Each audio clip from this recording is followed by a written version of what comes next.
నిర్గమకాండము 37వ అధ్యాయము. మరియు బెసలేలు తుమ్మకర్రతో ఆ మందసమును చేసెను.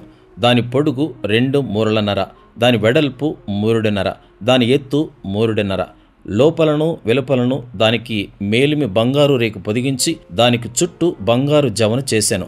దానికి 4 బంగారు ఉంగరములను పోతపోసి ఒక ప్రక్కను 2 ఉంగరములను ఎదుటి ప్రక్కను 2 ఉంగరములుండునట్లు దాని 4 కాళ్లకు వాటిని తగిలించెను. మరియు అతడు తుమ్మకర్రతో మోతకర్రలను చేసి వాటికి బంగారు రేకులను పొదిగించి మందసమును మోయుటకు దాని ప్రక్కల మీది ఉంగరములలో ఆ మోత కర్రలను చొనిపెను.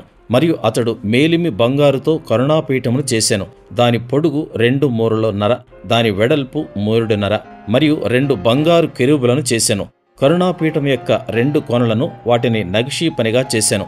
ఒక్కొక్క కొనను ఒక్కొక్క కెరూబును కరుణాపీఠముతో ఏకాండముగా దాని 2 కొనల మీద కెరూబులను చేసెను. ఆ కెరూబులు పైకి విప్పిన రెక్కలు గలవై కరుణాపీఠమును తమ రెక్కలతో కప్పెను.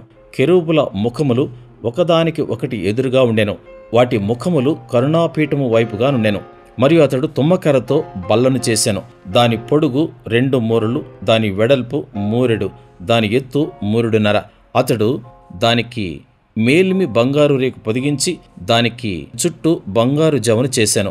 దానికి చుట్టూ బెత్తెడు బద్దె చేసి దాని బద్దెపైని చుట్టూ బంగారు జవను చేసెను. దానికి 4 బంగారు ఉంగరములను పోతపోసి దాని 4 కాళ్లకుండిన 4 మూరల యందు ఆ ఉంగరములను వేసెను. బల్లను మోయుటకు మోతకర్రలుండు ఆ ఉంగరములు దాని బద్దెకు సమీపంగా ఉండెను.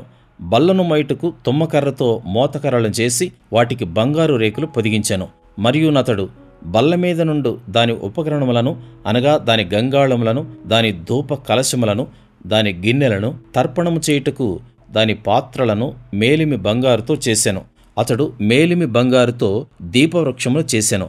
ఆ దీపవృక్షమును, దాని ప్రకాండమును, దాని కొమ్మను నక్షీ పనిగా చేసెను. దాని కలశములు, మొగ్గలు, పువ్వులు ఏకాండమైనవి. దీపవృక్షం యొక్క ఇరుప్రక్కల నుండి 3 కొమ్మలు అట్లు దాని ప్రక్కల నుండి 6 కొమ్మలు బయలుదేరినవి. ఒక కొమ్మలో మొగ్గలు, పువ్వులు గల బాదము రూపమైన 3 కలశములు, 2వ కొమ్మలో మొగ్గలు, పువ్వులు గల బాదము రూపమైన 3 కలశములు అట్లు దీపవృక్షము నుండి బయలుదేరిన 6 కొమ్మలకు ఉండెను. మరియు దీపవృక్షమందు దాని మొగ్గలు, దాని పువ్వులు గల బాదము రూపమైన 4 కలశములుండెను. దీపవృక్షము నుండి బయలుదేరు 6 కొమ్మలలో 2 కొమ్మల క్రింద ఏకాండమైన మొగ్గయునుండెను. వాటి మొగ్గలు, వాటి కొమ్మలు ఏకాండమైనవి. అదంతయు ఏకాండమైనదై మేలిమి బంగారుతో నగిషీ పనిగా చేయబడెను. మరియు అతడు దాని 7 ప్రదీపములను, దాని కత్తెరను, దాని పట్టుకారును, దాని కత్తెర చిప్పను మేలిమి బంగారుతో చేసెను. దానిని దాని ఉపకరణములన్నిటినీ 40 వీసెల మేలిమి బంగారుతో చేసెను. మరియు అతడు తుమ్మకర్రతో ధూపవేదికను చేసెను. దాని పొడుగు 3, దాని వెడల్పు 3, అది చచ్చౌకముగా నుండెను. దాని ఎత్తు 2 మూరలు, దాని కొమ్మలు ఏకాండమైనవి.